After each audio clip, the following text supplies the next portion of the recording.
বৈষ্ণো দেবী হিন্দু মাতা দেবী দুর্গা বা আদিশক্তির একটি প্রকাশ বা কখনো কখনো কিছু বিশ্বাসে বৈষ্ণো দেবীকে দেবী মহালক্ষ্মীর প্রকাশ হিসাবে বিবেচনা করা হয়।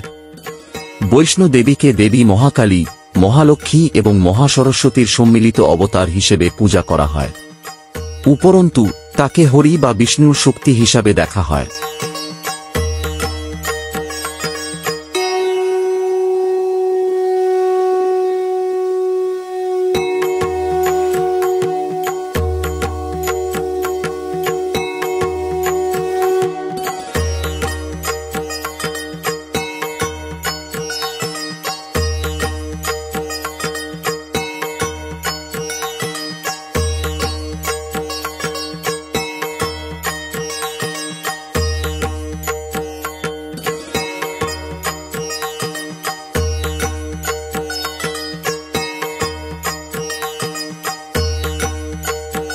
লেখক আভা চৌহান বৈষ্ণো দেবীকে বিষ্ণুর শক্তির পাশাপাশি লক্ষ্মীর অবতার হিসেবে চিহ্নিত করেছেন। লেখক পিঞ্চম্যান মহান দেবী মহাদেবীকে চিহ্নিত করেছেন এবং বলেছেন বৈষ্ণো দেবীতে সমস্ত ক্ষমতা রয়েছে এবং মহাদেবী হিসাবে সমগ্র সৃষ্টির সাথে যুক্ত। পিঞ্চম্যান আরও বলেছেন যে তীর্থযাত্রীরা বৈষ্ণো দেবীকে দুর্গার সাথে শনাক্ত করে, যাকে উত্তর ভারতীয়রা এবং অন্যরা শেরনওয়ালি নামেও ডাকে, সিংহাসারোহী অন্য যে কোনো দেবীর চেয়ে বেশি। দেবী মহাভাগবত পুরাণ অনুসারে তাকে বিষ্ণুপ্রিয়া হিসাবে উল্লেখ করা হয়েছে।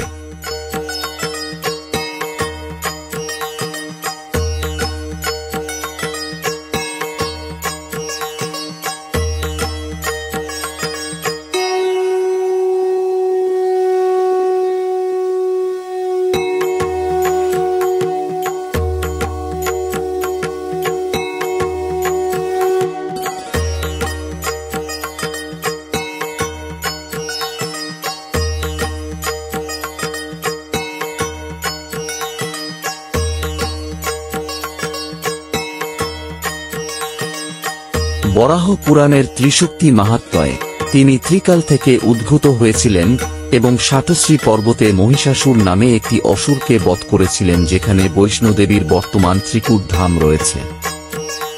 লক্ষ্মীনারায়ণ সংহিতার কৃতাযুগ শান্তনা তাকে মানিকী বলে ডাকে, কারণ তিনি মানিকা পর্বতে থাকেন।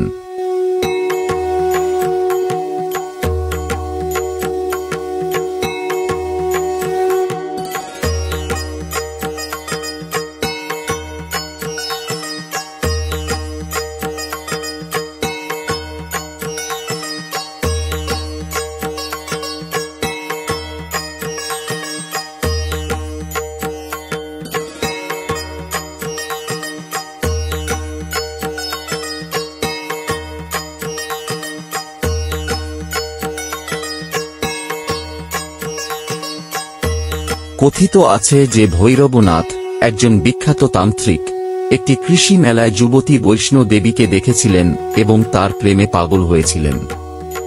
বৈষ্ণো দেবী তার প্রেমময় অগ্রগতি থেকে বাঁচতে ত্রিকুটা পাহাড়ে পালিয়ে যান। পরে তিনি মহাকালীর রূপ ধারণ করেন এবং একটি গুহায় তার তলোয়ার দিয়ে তার মাথা কেটে ফেলেন। অধ্যাপক এবং লেখক ট্রেসি পিঞ্চম্যান গল্পটি বর্ণনা করেছেন এভাবে: প্রায় 900 বছর আগে বৈষ্ণো দেবী একটি যুবতী রূপে আবির্ভূত হয়েছিলেন এবং হানসালি গ্রামে শ্রীধর নামে এক ব্রাহ্মণকে ভূমিকা স্রোতের কাছে স্থানীয় লোকদের জন্য একটি ভোজের আয়োজন করতে আদেশ করেছিলেন।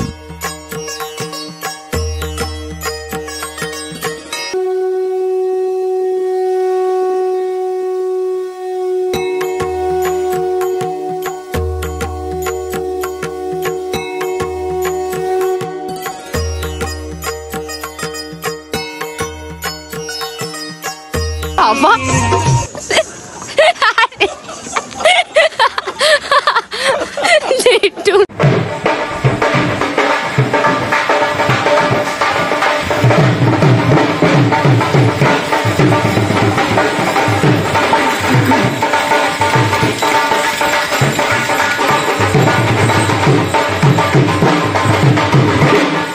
এই দেখো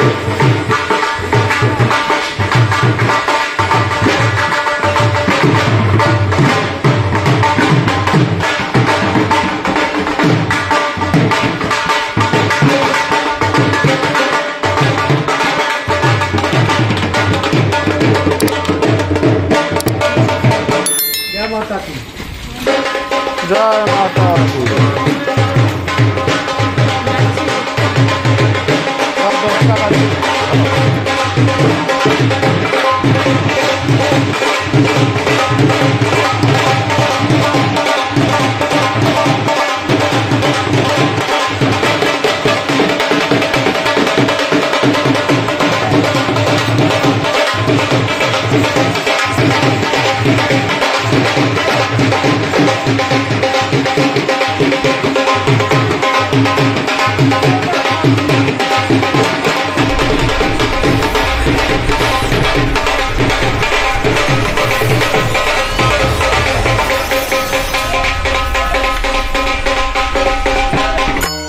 সেই সময় ভোজের সময় গোরক্ষনাথের শিষ্য ভৈরবনাথ উপস্থিত হয়ে মাংস ও মদ দাবি করেন, কিন্তু বৈষ্ণো দেবী তাকে বলেছিলেন যে তিনি কেবল নিরামিষ খাবারই পাবেন, কারণ এটি একটি ব্রাহ্মণের ভোজ।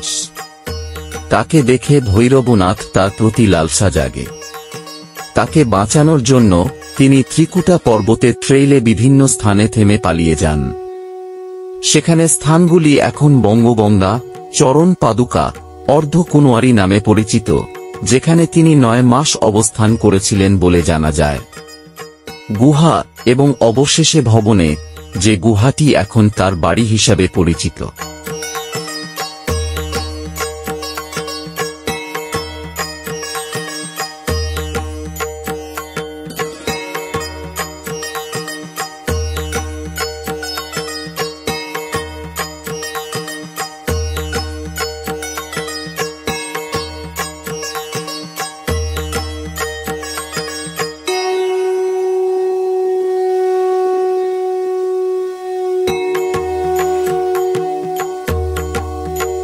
সেখানে চামুণ্ডীর রূপ ধারণ করে তিনি ভৈরবনাথের শিরশ্ছেদ করেছিলেন। তার দেহ গুহার প্রবেশদ্বারে রাখা হয়েছিল এবং তার মাথাটি পাহাড়ের আরও উপরে উঠেছিল, যেখানে বর্তমানে একটি ভৈরবনাথ মন্দির অবস্থিত। ভৈরবনাথ তখন অনুতপ্ত হন এবং দেবী তাকে আরও পরিত্রাণ দেন। তা করতে গিয়ে তিনি শর্ত দেন যে যতক্ষণ না তাঁর দর্শনে আগত তীর্থযাত্রীরাও তাঁর দর্শন অর্থাৎ তাঁর মাথার দর্শন না পান, তাহলে তাদের তীর্থযাত্রা ফলপ্রসূ হবে না। বৈষ্ণো দেবী পরে 3টি ছোট পাথরে উদ্ভাসিত হন এবং বর্তমান দিন পর্যন্ত সেখানে অবস্থান করেন।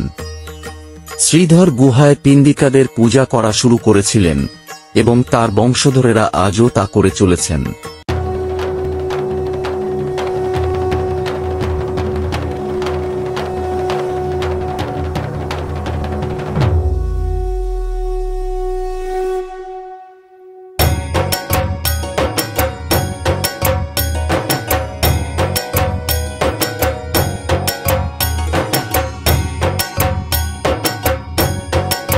বৈষ্ণো দেবী ভবনের একটি দৃশ্য অধ্যাপক এবং লেখক মনোহর সজন্নী বলেছেন, হিন্দু বিশ্বাস অনুসারে বৈষ্ণো দেবীর আদি নিবাস ছিল অর্ধকুনওয়ারি, কাটরা শহর এবং গুহার মধ্যবর্তী একটি স্থান।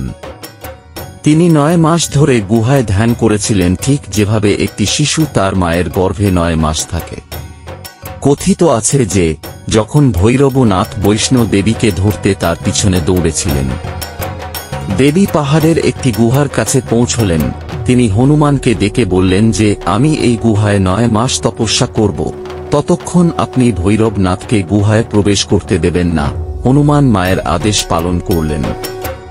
ভৈরবনাথকে এই গুহার বাইরে রাখা হয়েছিল এবং আজ এই পবিত্র গুহা অর্ধকুনওয়ারি নামে পরিচিত।